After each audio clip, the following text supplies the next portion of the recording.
Almost every client I've ever worked with starts from the same place. Owning a home is security. Paying it off is the goal. Renting is what you do before you get there, not after. And I understand that, I really do. For most of the people I work with, that belief was built over decades of doing exactly the right thing. You bought the house, you paid it down, the mortgage is gone. And the idea of going back to paying rent every month to someone else feels like going backwards. I've spent over 10 years walking seniors and their families through major housing decisions.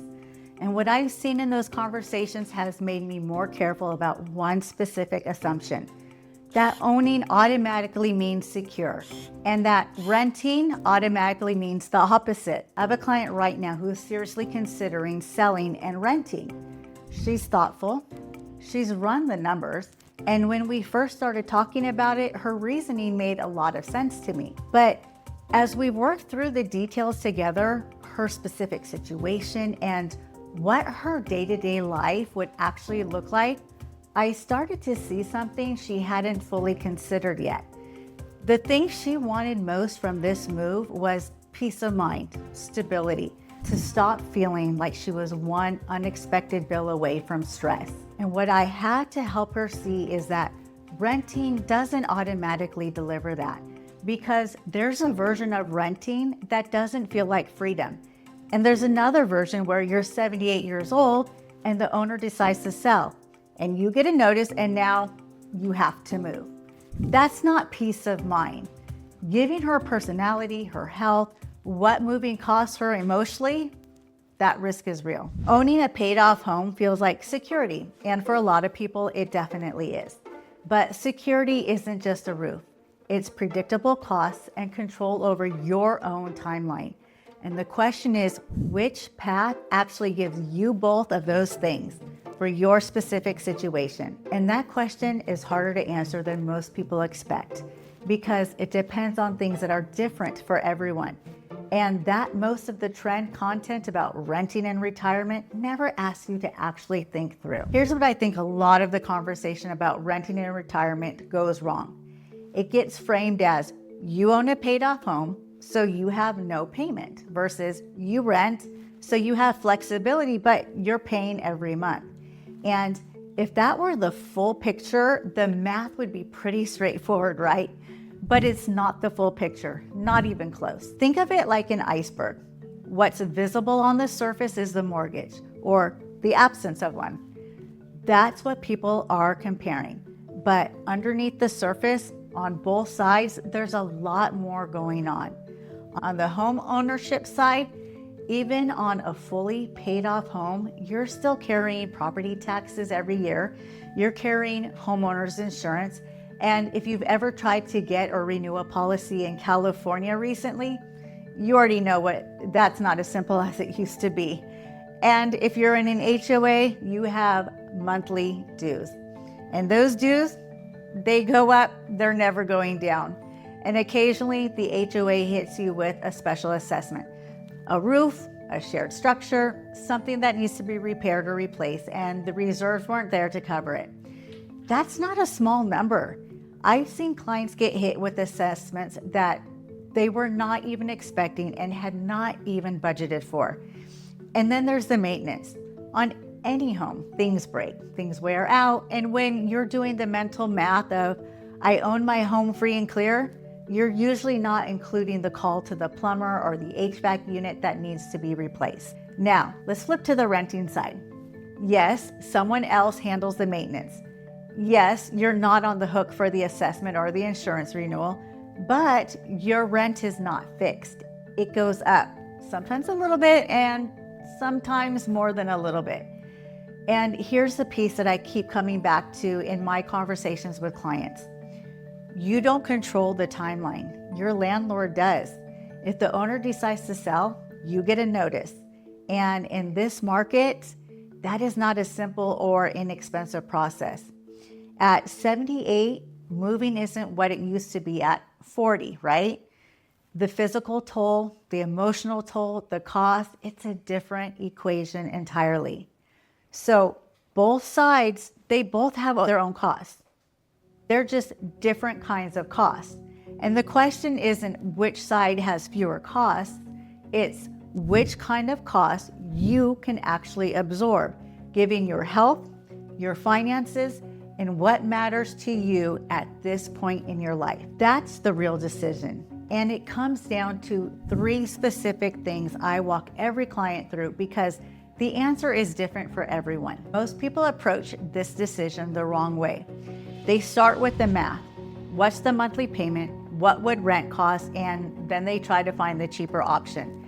And then they make the call based on that. But the number isn't the decision. The number is just one piece of it. What actually determines whether renting or owning is right for you at this stage of your life comes down to 3 questions. And I've learned to walk every client through all 3 before we talk about anything else. The first question is, what's your mortality tolerance? By which I mean, which kind of financial surprise is harder for you to absorb?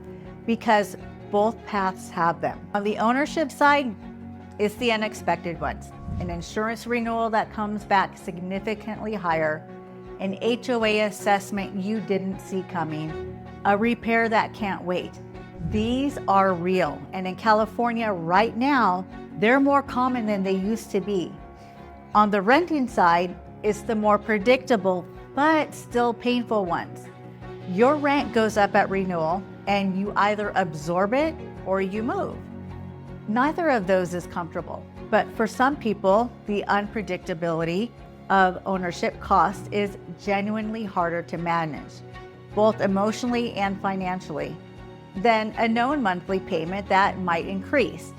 And for others, the idea of rent increase or a landlord's notice is far more destabilizing than any repair bill. Be honest with yourself about which one you can actually handle. Question number 2 is, how important is control and roots?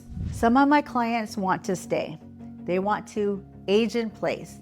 They want to be able to paint the walls, put in grab bars, make the home work for them as their needs change. They have a community, a neighborhood, a routine, and that's not something that they want to disrupt. For those clients, ownership almost always wins if the finances can support it, because renting doesn't give you that kind of control. You're in someone else's property, and depending on the landlord and the lease, there are real limits on what you can do. But other clients, and this is more common than you might think, are actually open to exploring. Maybe they're not sure they want to stay in the same city. Maybe they've been thinking about being closer to family.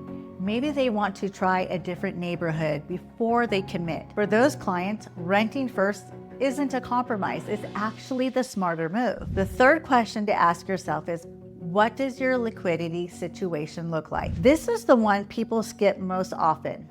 If you sell your home, you're converting a significant asset into cash. And the question is, do you need access to that cash? Is there a health situation on the horizon? Are your monthly reserves tight?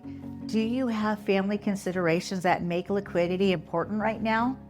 If the answer is yes, if equity in a home means more money you can't easily get to when you might need it, then selling and renting for a defined period of time may actually be the financial protective move.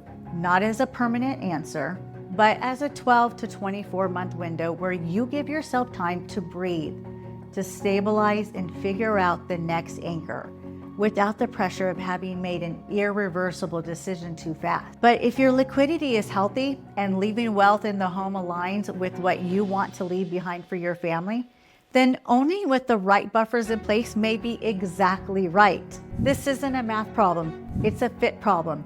And the fit depends on who you are, what you can absorb, and what matters most to you at this point in your life.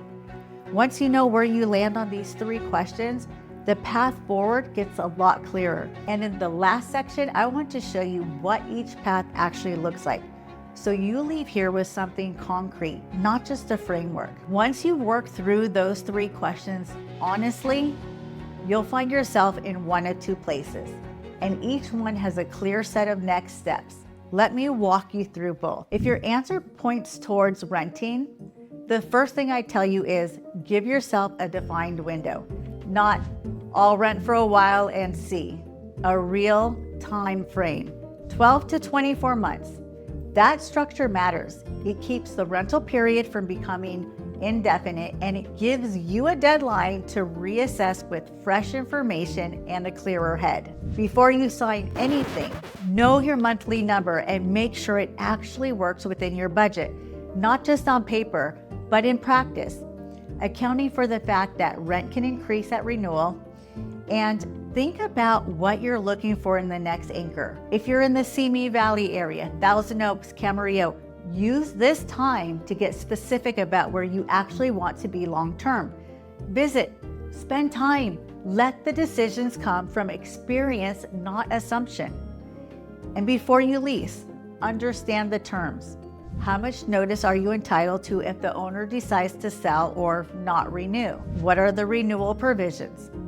These details matter more at this stage of life than they did when you were younger and moving was easier. If your answers point towards staying in ownership, then the work isn't about whether to own. It's about making sure ownership is actually functioning the way you think it is. That means taking a hard look at your insurance. In California right now, coverage that used to be straightforward isn't always. If you're in a wildfire adjacent area, near a wash, or in an older building, it's worth getting updated quotes and understanding what you actually have. If you're in an HOA, get the reserve study. Ask when it was last done. Ask whether the association is fully funded. A special assessment isn't something you can predict to the dollar, but you can understand the risk level before it surprises you. And set aside a realistic maintenance budget. Not a number that makes you feel okay, a number that actually covers what a home costs to maintain. That's what makes ownership feel like security instead of just feeling like it on paper. The goal of either path, it's the same thing, to get you to a place where your housing situation supports your life instead of adding stress to it. If there's one thing I hope you take away from this video, it's this. Security in retirement isn't defined by whether you own or rent. It's defined by whether your costs are predictable, your choices are still yours, and your housing situation fits who you are actually right now, not who you were 20 years ago when you bought the house. That's a harder question than most people ask, but it's the right one. If this is a decision that you're working through or you have a parent who is, I'd encourage you to look around this channel. This is exactly the kind of conversation I have with clients every day, and I make videos about all of it. You're not the only one navigating this, and you don't have to figure it out alone.